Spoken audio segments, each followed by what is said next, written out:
we can't really call it an annual festival. It's an almost annual festival. We've done 3 of these, I think, in 5 years. But just Ryan and I are just massive Twin Peaks fans, and we, as we kind of talked about online, a lot of other people we realised were big Twin Peaks fans as well. So we thought, well, maybe we should do a festival here. They do it pretty much everywhere else in the world. So this is our 3rd one, and this year we kind of made it a little bit bigger in terms of putting on a live act. Yeah, I mean, we're really pleased with it. It's a sold-out event. We have 100 patrons in. We've been going since 2 o'clock. We've been screening episodes. We've had donuts. We've had coffee, cocktails. We're just about to have a beauty pageant, and then a performance by Dihexen. It's been a really good day. A long day. Yeah, very long day.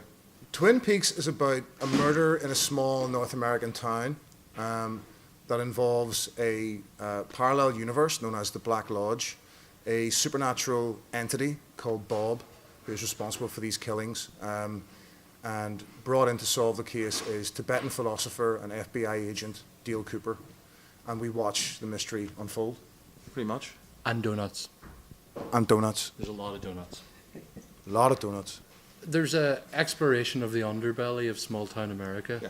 Any of his films, Blue Velvet, you can see it. It's about extraordinary things happening in places that people drive through without looking at them, and the seedy characters that live there. That seems to be the common theme for me. There is. I mean, what you have to remember is David Lynch is a surrealist filmmaker. That's what he is. That's what he always was. He's a surrealist artist, surrealist filmmaker. But even in his most, a film that's considered quite conventional, The Straight Story, is the movie that just, I can't watch it without crying. I mean, I get that end scene with him and Harry Dean Stanton, I just lose it completely. But even in that film, you see just how this guy's lived in a small town his whole life. And the thing is, it is a true story. He decides that he can't drive, so he goes to see he doesn't have a license, but he can drive a tractor. So he drives on a lawnmower to see his brother. It's the most Lynchian story ever. And Lynch kind of has that thing of, it's not even, it's an otherworldliness to it. It's not like it's completely surreal, you don't understand it. It's just, do you know something? Not everything is normal, and it doesn't have to be, and it's all right, because the whole world is like that. As he described it, wild at heart and weird on top. If you hadn't seen Twin Peaks and you watched Fire Walk with Me, you'd think it was a very complete movie. But if you watch it in the context of the prequel, essentially, to Twin Peaks, it doesn't sort of give you many clues. And I don't think Lynch meant to do it. But the thing is, I still think it's an absolute masterpiece. Me too. Plus, Chris Isaac is in it. And Chris Isaac's in it. Devilishly handsome. Kiefer Sutherland's in it. Yeah, not so handsome. Oh no, I think he is. He's no Chris Isaac. No, and also, I mean, one of the tragic elements of Series 3, which in Fire Walk with Me, Bowie was in it. Yeah. And Bowie was supposed to be in Series 3. He was bringing back Philip Jeffries. Yeah. That's pretty tragic to me. I think, given, David Bowie's departure, it'll be interesting to look at his performance again. I know.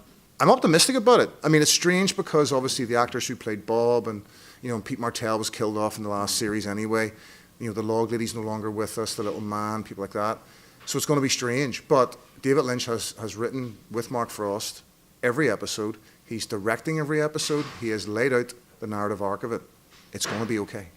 Well, I think that's particularly important because he lost some of the creative narrative control over the second series. So this is his, and I think that's very exciting because it's fair to say that he almost ran some of it into the ground because he didn't get his own way. Yeah, a little bit. A little bit. I mean, it turned into a parody of itself at one stage, but I think there was a genius in that. So I just hope it doesn't do that. Yeah. That's all. I come to it with very little in the way of expectation. Have faith, brother. I do.